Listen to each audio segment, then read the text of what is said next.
John Mason. How is everybody? I hope you all well. I hope all you out there voted in the past primaries.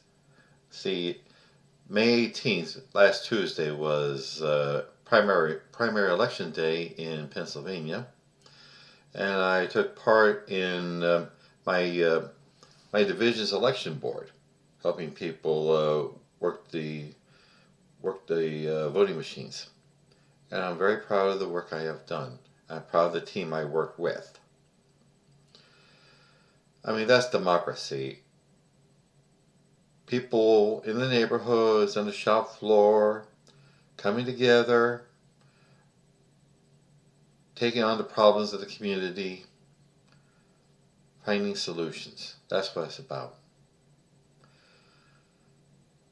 But alas, there are so many, several state legislatures, Georgia, Florida, and Texas, among others, have been passing legislation to try to prevent people from voting, like limiting the number of drop-off boxes and the days and times for voting and the types of ID you use.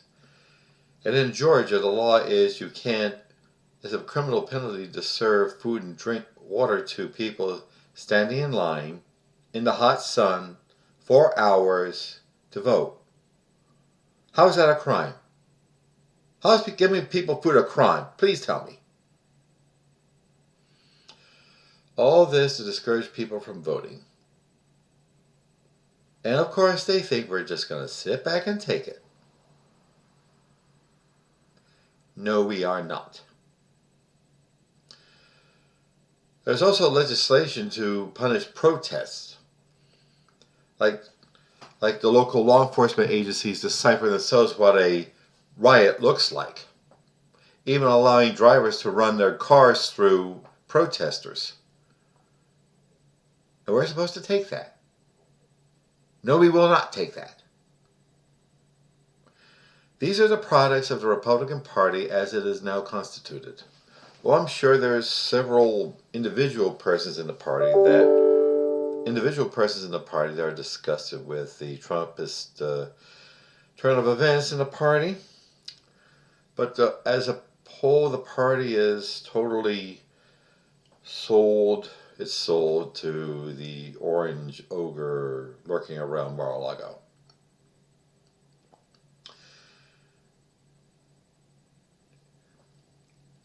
Such as with these events of January the 6th. They're trying to thrash out a commission of equal numbers of Democrats and Republicans, trying to get the facts down on the riot. Yes, it was a riot.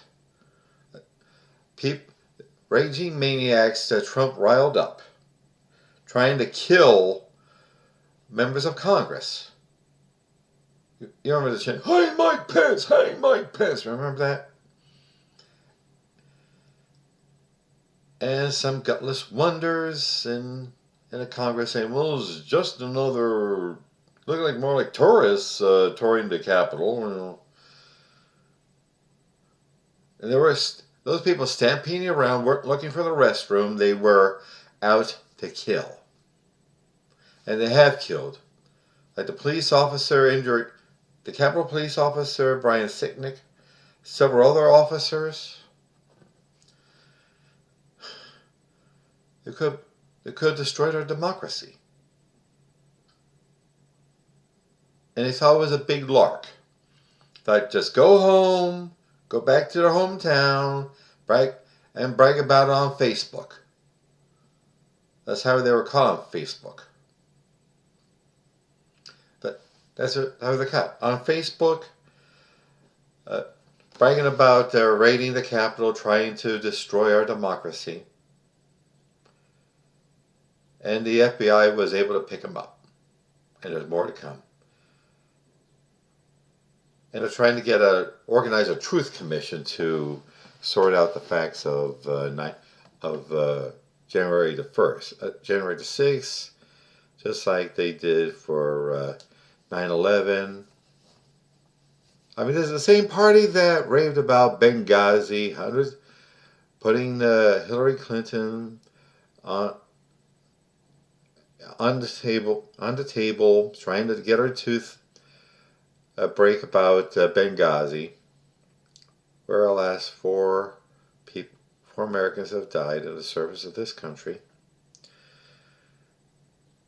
And they spent hours grilling Hillary Clinton, and she didn't break. And how many millions of dollars was spent on that?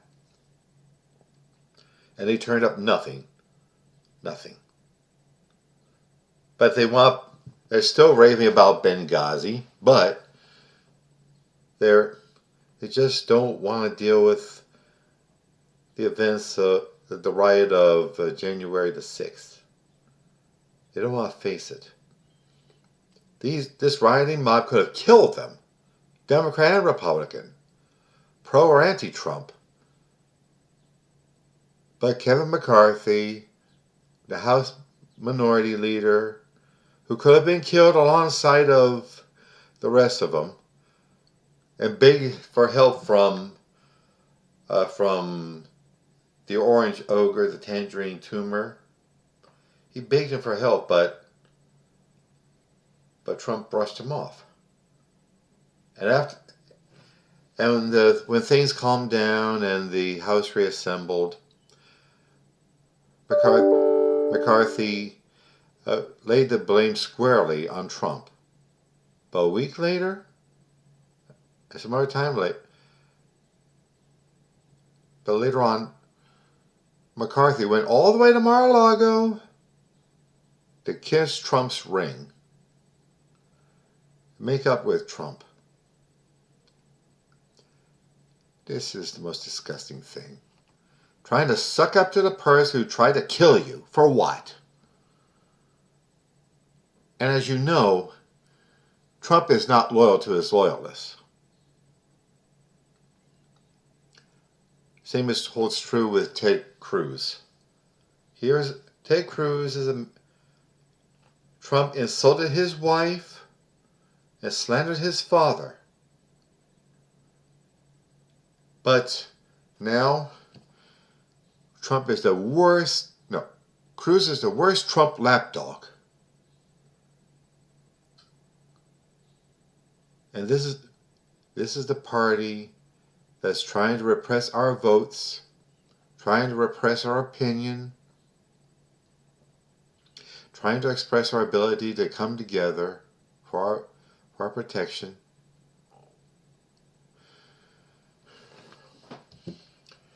The Republican Party must die. As I've said before, must go the way of the Federalists, the Whigs, and the Dodo. And I'm not alone in this. Even a solid conservative like Charlie Sykes had this article in the MSNBC website saying that it wasn't the Republican Party he worked for, it wasn't the Republican Party he believed in. It has to die. There's no point salvaging it. And please don't be too upset about working across the aisle and trying to reach an accommodation with them. Never mind that. Do without them. They don't want to be accommodated. They want to be obeyed. They want to dominate us. They want to destroy us. Let's keep that in mind. I don't like demonizing people, but I have to call it as I see it.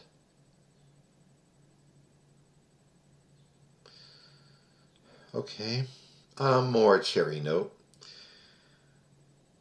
this video cast costs money, and I work hard for to express my beliefs, and I would welcome any donation, any contribution any you all can give. I thank you. And also, it's time for me to talk up one of my favorite small businesses. Hemperific.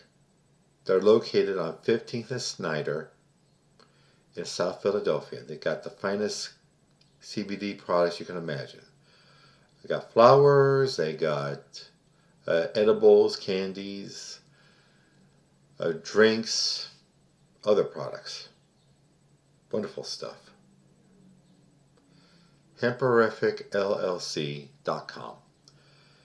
And also I will now talk up my beloved career coach, Michelle Snow.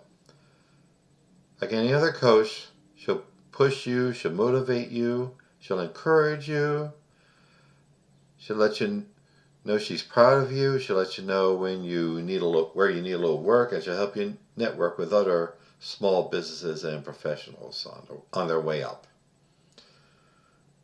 Please look her up. growwithsnow.com. Okay? I've said my piece for now, and there'll be more pieces coming. Thank you. Enjoy your summer. Bye.